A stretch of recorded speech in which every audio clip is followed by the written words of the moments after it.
They burned my daughter's laptop, but they never saw my response coming. The laptop spun through the air as if time had stopped. For a split second, no one moved. Then it landed in the fire. The flames swallowed it almost instantly.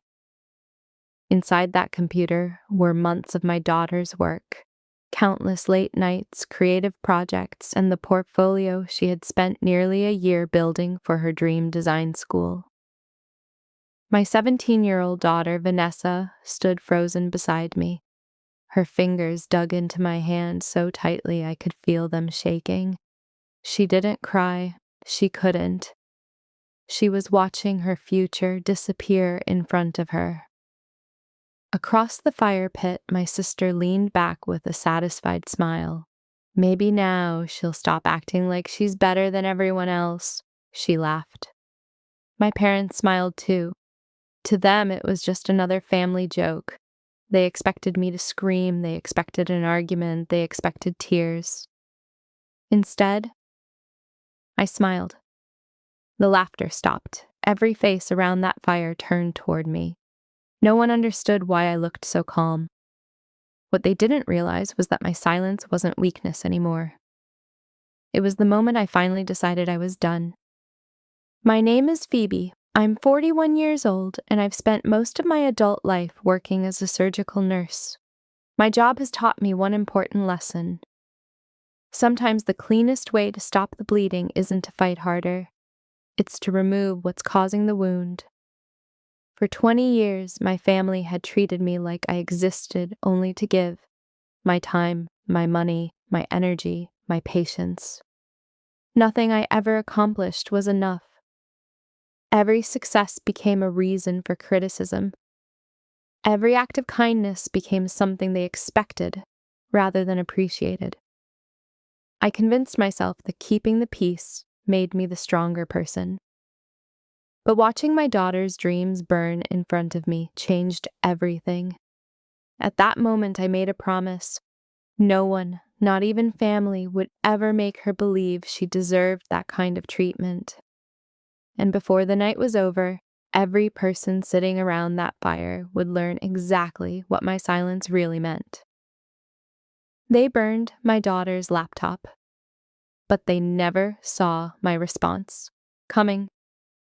The truth is, that night wasn't really about a laptop. It was about 20 years of swallowing my pride. Growing up, my older sister Natalie was always the center of attention. If she won, everyone celebrated. If I won, someone always found a reason why it wasn't a big deal. When I graduated near the top of my class, my parents called it good luck. When I became a surgical nurse, they said I had chosen the safe path because I wasn't brave enough to chase bigger dreams. Every compliment I received somehow became another opportunity to compare me to Natalie. Eventually, I stopped expecting approval. I built my own life instead. I worked long shifts, saved every extra dollar, bought a small house, raised my daughter to believe that kindness and hard work mattered more than popularity. Vanessa was nothing like the rest of the family. She had an incredible gift for digital art. While other teenagers spent hours scrolling through social media, she spent her evenings sketching, designing, and teaching herself professional software. By 17, she'd already completed freelance projects for small gaming studios online. She wasn't chasing attention. She was building a future. That's why I spent 6 months saving for that laptop, every overtime shift, every skipped vacation, every packed lunch instead of eating out. It all went toward giving my daughter the tools I never had. To me, it wasn't an expensive piece of technology. It was an investment in her dreams.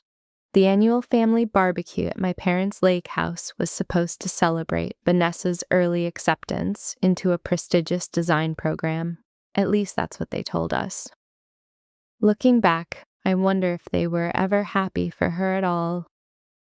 While the adults talked on the deck, Vanessa left her backpack inside the house for only a few minutes. That was all it took. Natalie's twin boys found the laptop. Instead of stopping them, Natalie watched with a smirk. She never touched the computer herself. She didn't have to. One encouraging nod was enough. The boys carried it outside like it was part of a game. Then, in front of everyone, they threw it into the fire. The flames rose higher. Everyone laughed. Everyone. Except Vanessa and me.